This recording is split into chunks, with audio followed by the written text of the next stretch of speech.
Hello everyone, myself Avinash Madeshiya, currently pursuing MBBS from PGI Azamgarh. तो आज हमारा जो 80 इम्पॉर्टेंट टॉपिक का 40 मोस्ट इम्पॉर्टेंट टॉपिक, मतलब 40 पहले चलेगा फिर 40 बाद में चलेगा। तो उस 40 मोस्ट इम्पॉर्टेंट टॉपिक का जो DPP नंबर 7 है उसका डिस्कशन हम लोग करने जा रहे हैं, जिसमें हम लोग YDSC young double slit experiment के क्वेश्चंस करेंगे 10-15। एक क्वेश्चन एज इट इज तुमको फंसा हुआ मिलेगा, क्योंकि हर साल क्वेश्चन पूछा ही जाता है। या तो इससे पूछेगा या तो इसका जो अगला टॉपिक है डिफ्रैक्शन उससे पूछेगा। ठीक है, तो चलिए स्टार्ट करते हैं। स्टार्ट करने से पहले आपको फिर से आगाह कर दूं, ठीक है, कि 1700 से 1800 क्वेश्चन DPP में करवाए जा रहे हैं। आप मान के चलिए 20 से 25 क्वेश्चन आपको एज इट इज फंसे हुए नीट के एग्जाम में दिख जाएंगे। ठीक है, तो हल्के मत लीजिए, करते रहिएगा। ठीक है, और कितना सही हो रहा है कितना गलत हो रहा है कमेंट सेक्शन में ज़रूर बताइएगा। अगर कोई दिक्कत होगी तो मैं आपको रिप्लाई ज़रूर करूँगा। ठीक है, तो अगर कुछ और भी पूछना तो पूछ सकते हैं। चलिए स्टार्ट करते हैं। DPP नंबर 7 है YDSC। ठीक है, इसके ही पहले ही हम लोग DPP number 1 logic gate, diode, binding energy, hydrogen spectra, photo electric effect already कर चुके हैं। ठीक है, और डी ब्रोगली वेवलेंथ भी कर चुके हैं। ये 7वां हमारा है YDSC। ठीक, चलिए आ जाइए। कह रहा है कि YDSC में the spacing between the slit is 0.3 millimetre. मतलब तुमको मालूम है ना YDSC ऐसे होता है। ठीक है, तो जो स्लिट के बीच की डिस्टेंस दे रखी है वो कितनी दे रखी है, उसको हम लोग D से दिखाते हैं ना। कितने से दिखाते हैं? D से, स्मॉल d से। ठीक है, तो जो स्लिट के बीच की दूरी दे रखी है वो हो गई D कितनी है? 0.3 mm। ठीक है, और स्क्रीन 1.5 मीटर, मतलब D की वैल्यू 1.5 मीटर, कैपिटल D की, क्योंकि ये तुम्हारा पूरा अगर सेटअप है। ठीक है, तो ये अगर मान लेता हूँ मैं, ठीक है, कि ये अगर D है तो ये जो दूरी होती है स्क्रीन से दूरी इसकी, उसको कैपिटल D मानते हैं। ठीक है, ये स्लिट 1 होती है, स्लिट 2 होती है। ठीक, कह रहा second bright fringe is around 6 millimetre from the central fringe. कह रहा कि अगर सेंट्रल फ्रिंज यहाँ पे बन रहा है तो जो सेकेंड ब्राइट है वो यहाँ पे बन रहा है। तो हमको मालूम है y इजकल टू क्या होता है ब्राइट फ्रिंज के लिए, y इजकल टू होता है n लेमडा d/d, यही होता है ना। तो y क्या दे रखा है? y दे रखा है मतलब सेकेंड ब्राइट फ्रिंज, तो n के जगह 2 रख देंगे, लेमडा की जगह हमको लेमडा पूछा है, कैपिटल D की जगह 1.5 और D की जगह क्या लिखेंगे 0.3 इंटू 10⁻³ मीटर, मीटर में कर लेंगे। ठीक है, और y भी दिया होगा 6 मिलीमीटर है, मतलब ये जो y की दूरी है, y हमारा क्या था, y और कुछ नहीं है, यही दूरी है। तो कितना दे रखा है? 6 मिलीमीटर है।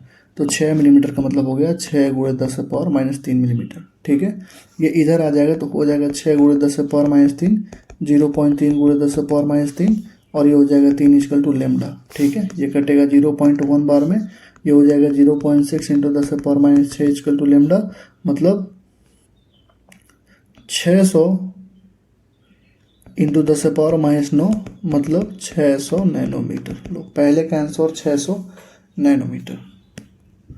ठीक है, तो बस क्वेश्चन, सबसे आसान क्वेश्चन इसी को होते हैं। बस डाटा लिखो, आंसर फॉर्मूला लगाओ, क्वेश्चन सॉल्व। तो देखो भैया, डाटा हमने लिखा ब्राइट फ्रिंज के लिए तो होता है n लेमडा d/d, जो y होता है ये कहाँ पे बन रही है सेकंड ब्राइट फ्रिंज। अगर बोलता फिफ्थ ब्राइट फ्रिंज तो इसके जगह रख देते 5 और y की जगह जो दिया हो तो उसको पुट करके सॉल्व कर लेते। ठीक, चलो। कह रहा है in a certain double slit experiment interference fringes of width 1 millimetre each are observed when light of wavelength 5000 angstrom. कह रहा है कि जो उसकी विड्थ है वो कितनी है? 1 मिलीमीटर। कितनी है? 1 मिलीमीटर। जब हम लोग 5000 एंगस्ट्रॉम का यूज कर रहे हैं लाइट का wavelength, keeping the set unaltered, set को बिना छेड़े अगर हमने 6000 एंगस्ट्रॉम का लाइट यूज किया तो अब बताओ विद्युत कितना होगा? भाई विद्युत का फॉर्मूला क्या होता है? लेमडा d/d होता है। क्लियर है, मतलब β1/β2 इज इक्वल टू λ1/λ2 होगा, क्योंकि d भी सेम है तो लेमडा पे ही डिपेंड करेगा। बीटा है 1 mm, इसको x मान लेते हैं। लेमडा 1 था 5000 एंगस्ट्रॉम, ये था 6000 एंगस्ट्रॉम, मतलब कितना हुआ 5/6। ठीक है, तो x की वैल्यू कितनी हो गई? 6/5 हो गई। 6/5 का मतलब कितना होता बताओ?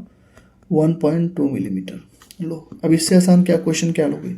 तुमको बस दिख रहा है इतना लंबा क्वेश्चन, लेकिन सॉल्यूशन देखो कितना आसान है। सॉल्यूशन तुम खुद ही देखो। ठीक है, फ्रिंज विड्थ का फॉर्मूला ये तो होता है लेमडा d/d। ठीक है, एंगुलर विड्थ पूछेगा तो लेमडा/d हो जाएगा, कैपिटल D हट जाता है। ठीक, क्लियर। चलिए आगे बढ़ते हैं। कह रहा YDSC में fringe order is represented by M.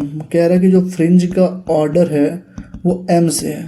तो कह रहा फ्रिंज विदित क्या होगा, तो फ्रिंज विदित जो बीटा होता है वो होता है लेमडा डी बाई डी।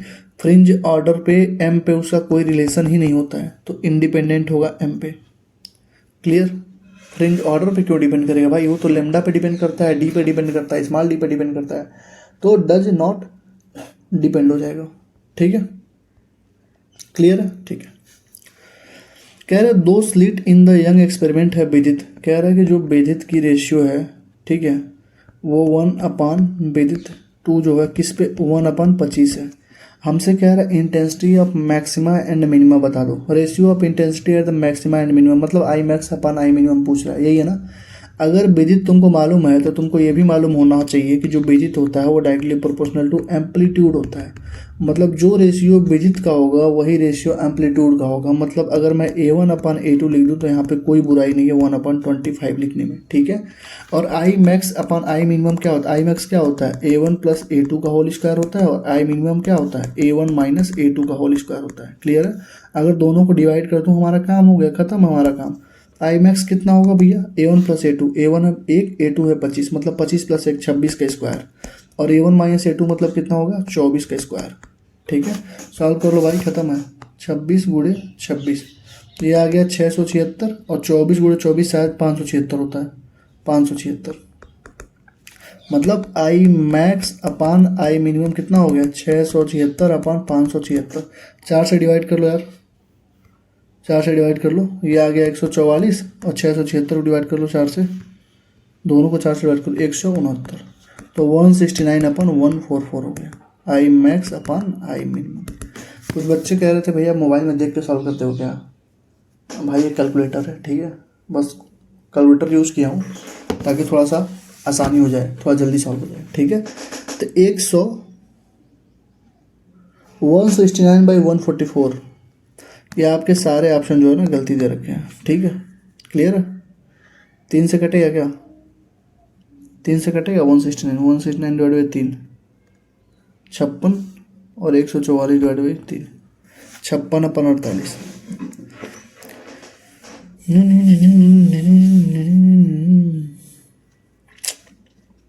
सारे ऑप्शन गलत दे रखे हैं, ठीक है। 159/144 आपका आंसर होगा।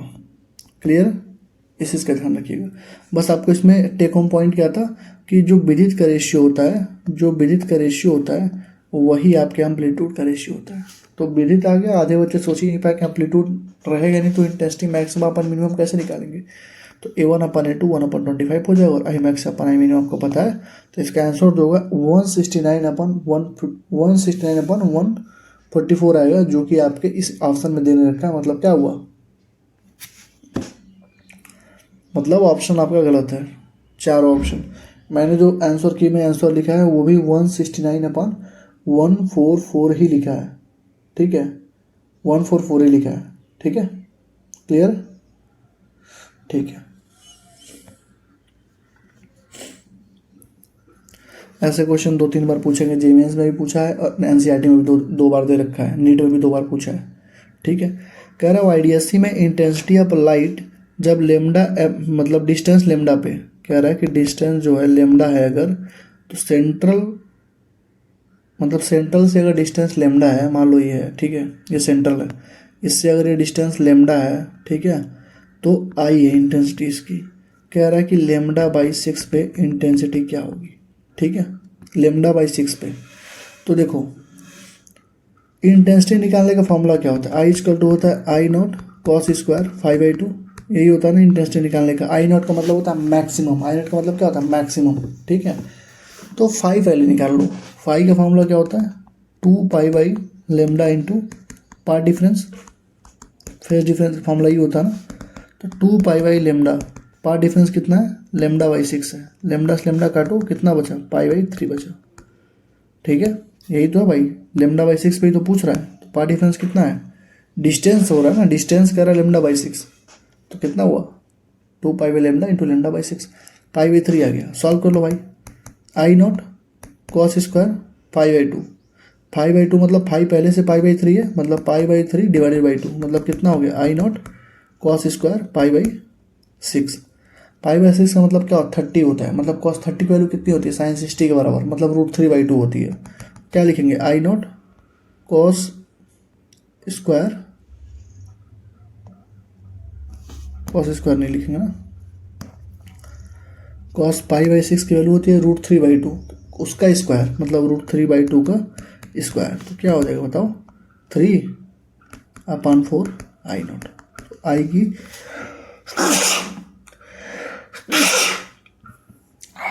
सॉरी यार, आई की वैल्यू कितनी होगी, 3I0/4 होगी।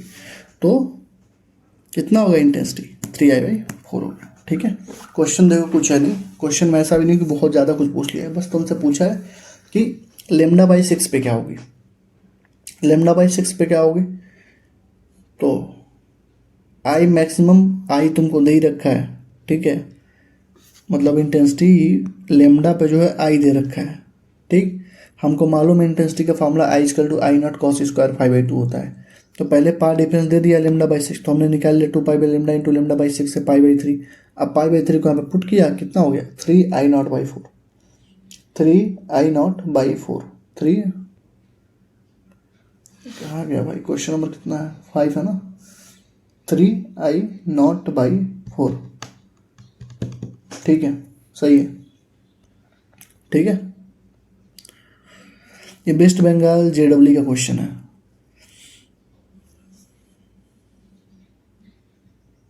क्वेश्चन नंबर 6 ही है ना यार ये, 3I0/4, question number 6 3I0/4।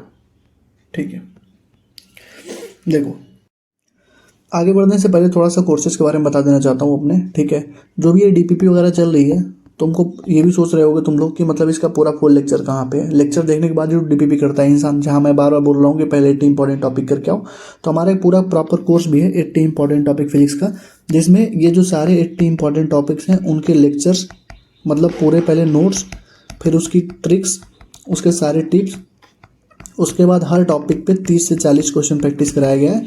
Around मतलब 3000 से 4000 क्वेश्चन तुमको यहाँ पे प्रैक्टिस करवाया गया है। ठीक है, और ये इतने ज़्यादा इंपॉर्टेंट है कि हर साल इससे क्वेश्चन आते ही आते हैं। नीट 2023 में, ठीक है, नीट 2023 में इससे 152 नंबर के क्वेश्चन आए थे, 2024 में 188 आउट ऑफ 200 नंबर के क्वेश्चन आए थे, और 2025 में 136 नंबर के क्वेश्चन आए थे, और अगर विद फार्मूला चलते तो 156 नंबर के क्वेश्चन आए थे। सारे के सारे प्रूफ वीडियो हमारे यूट्यूब पे पड़े हुए हैं, जाके देख सकते हो, क्रॉस वेरीफाई कर सकते हो। ठीक है, तो इसलिए हम बोलते हैं कि 80 इंपॉर्टेंट टॉपिक फिजिक्स अगर कोई बच्चा करता है तो 120 नंबर मिनिमम उसके फिक्स हो जाते हैं। ठीक है, क्योंकि 80 इंपॉर्टेंट टॉपिक नहीं, तुम्हारे पूरे के पूरे 80% सिलेबस होता है। उसी तरीके से हमारा केमिस्ट्री का भी बैच है 80 इंपॉर्टेंट टॉपिक का, इसके भी डेमो लेक्चर पड़े हुए हैं, कोई चाहे तो खरीद सकता है, हमसे पूरा फुल कोर्स भी खरीद सकता है। ठीक है, तो ये जो बैच केमिस्ट्री का है, इसमें तुम्हारे टोटल 60 घंटे के लेक्चर हैं, और फिजिक्स में टोटल 55 घंटे के लेक्चर हैं।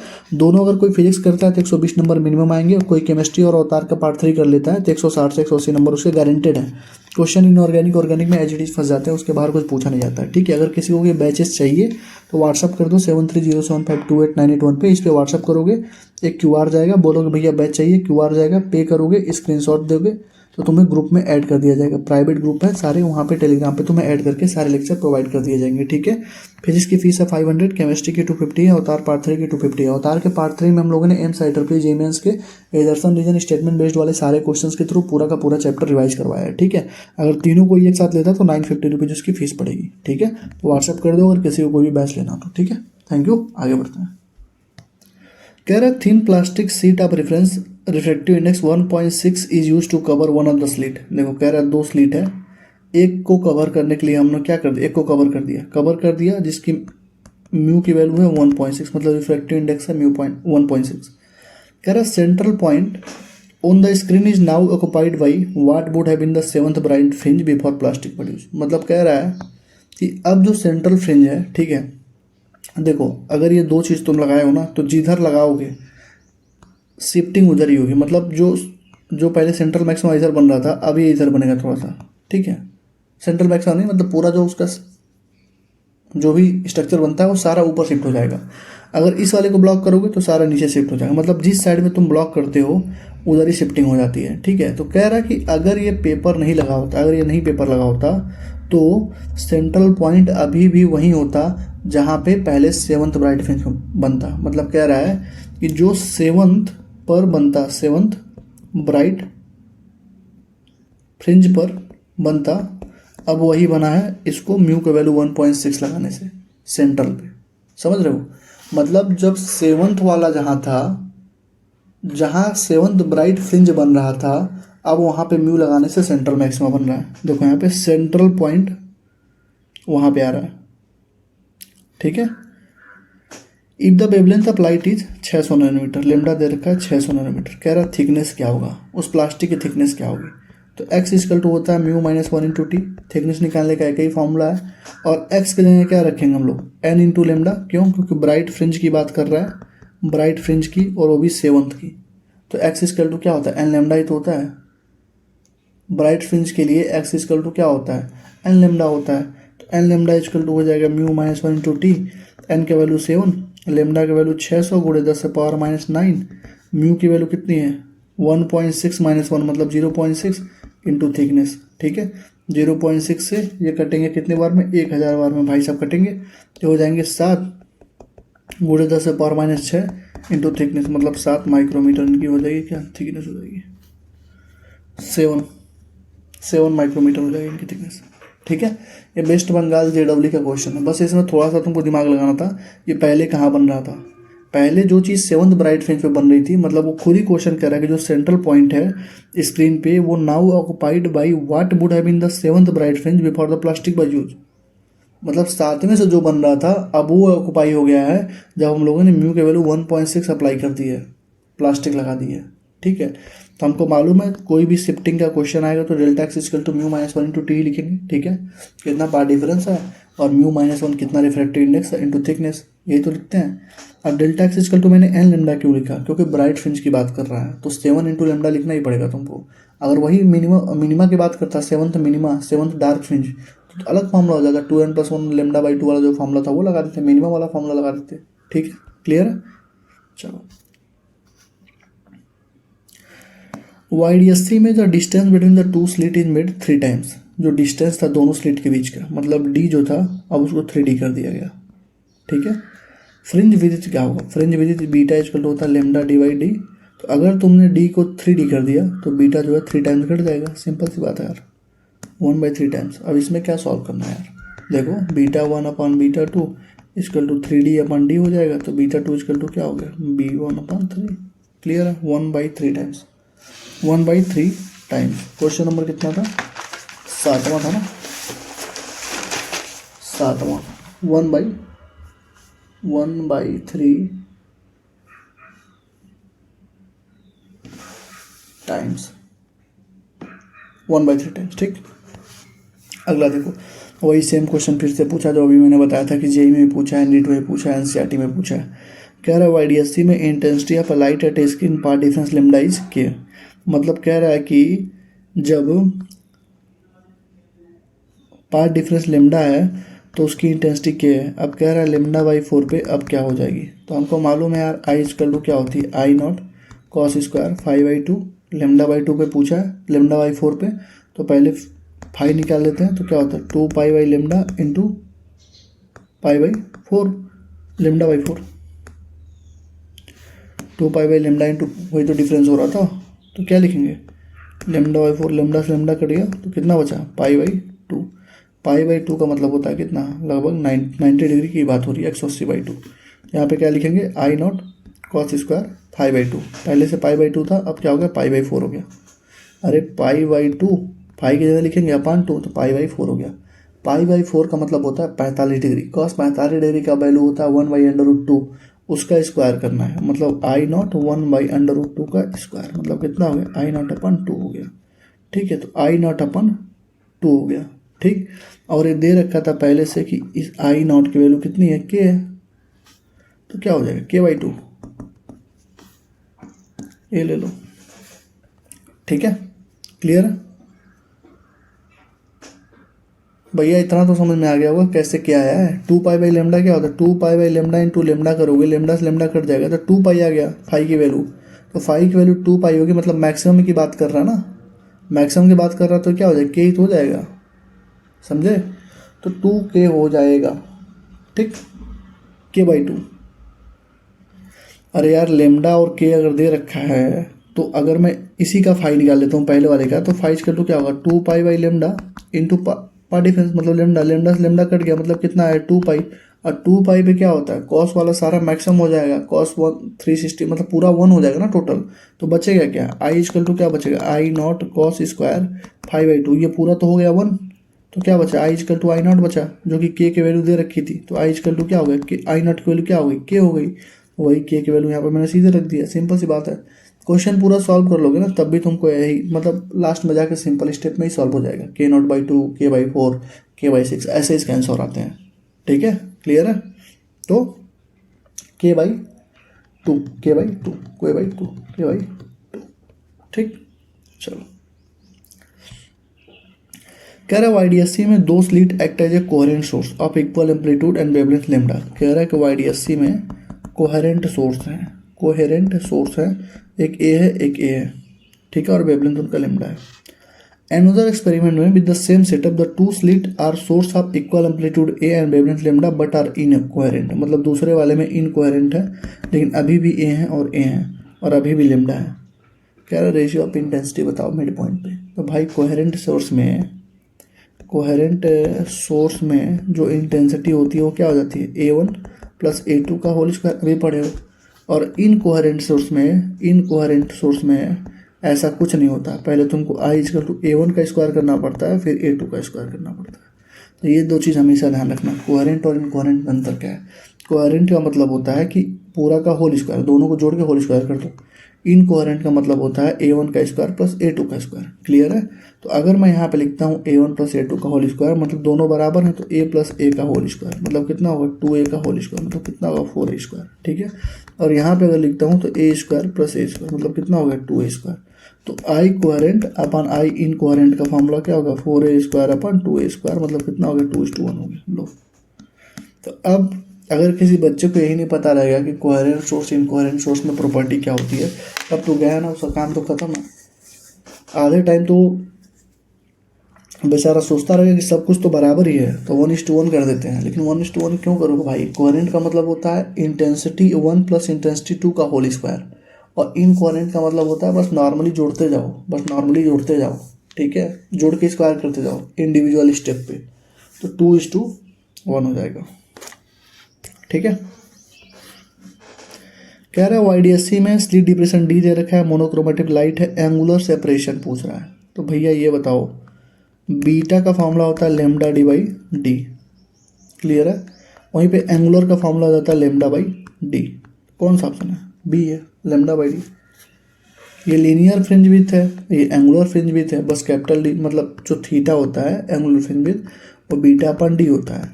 बीटा का वैल्यू होता है λ/d और नीचे फिर से डी से डी कट जाता है तो क्या बचा λ/d बचता है। तो सीधे याद कर लो यार, सिंपल सा फॉर्मूला तो है। ठीक है। कह रहा है कि monochromatic beam of light is use for the formation of fringes in the screen bye illuminating the 2 slit in YDSC. ये तो पोथापत्री है। कह रहा है थिन फिल्म मीका का तुमने उस पर डाल दिया। तो मैंने अभी तुमको क्या समझाया था कि जब मान लो मीका को तुमने इधर कर दिया तो ये जो पहले सेंट्रल इधर था इधर शिफ्ट हो जाएगा। ठीक है, शिफ्ट हो जाएगा। और फ्रिंज विड्थ इक्वल टू होता है λ/d/d।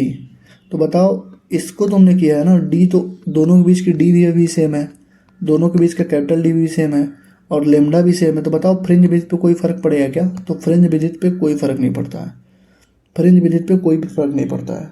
ठीक है, फ्रिंज विड्थ कोई फर्क नहीं पड़ता है। ठीक, फ्रिंज विड्थ कोई फर्क नहीं पड़ेगा, केवल पैटर्न शिफ्ट होगा। बताया था मैंने, पैटर्न ऊपर शिफ्ट हो जाएगा, जिधर डालोगे उधर, जिस स्लिट की तरफ डालोगे उधर की तरफ शिफ्टिंग हो जाएगी। तो क्या हो जाएगा फ्रिंज विड्थ पे कोई फर्क नहीं पड़ा। क्यों, क्योंकि λ/d है। तो ना लेमडा चेंज हो रहा है, ना कैपिटल डी चेंज हो रहा है, ना स्मॉल डी चेंज हो रहा है। ठीक है, वही सेम क्वेश्चन फिर से इसमें थिन ग्लास प्लेट को तुमने यहाँ पे इंजर्ट कर दिया। तो मैंने क्या बोला था कि अब ये इधर शिफ्ट हो जाएगा। ठीक है, तो फ्रिंज विड्थ पे कोई फर्क पड़ेगा नहीं। Fringe width there will be no change in the fringe width, capital मतलब डी हो जाएगा। ठीक है, कोई भी चेंज नहीं होगा, कोई भी चेंज नहीं हो पाएगा।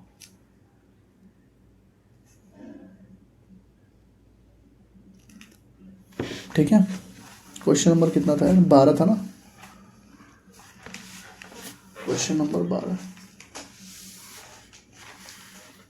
ठीक है,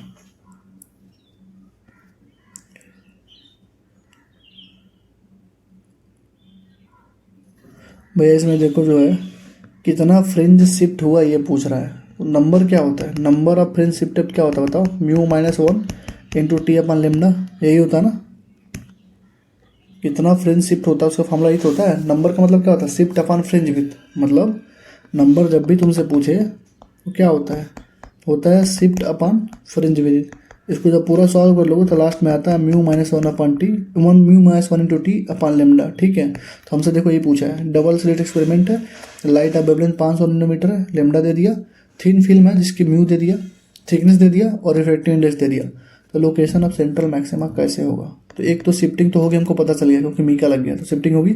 तो म्यू का वैल्यू कितना होगा 1.5 माइनस 1, थिकनेस की वैल्यू कितनी होगी 2 माइक्रोमीटर, 2 × 10⁻⁻⁶, और लेमडा की वैल्यू कितनी है 500 × 10⁻⁹।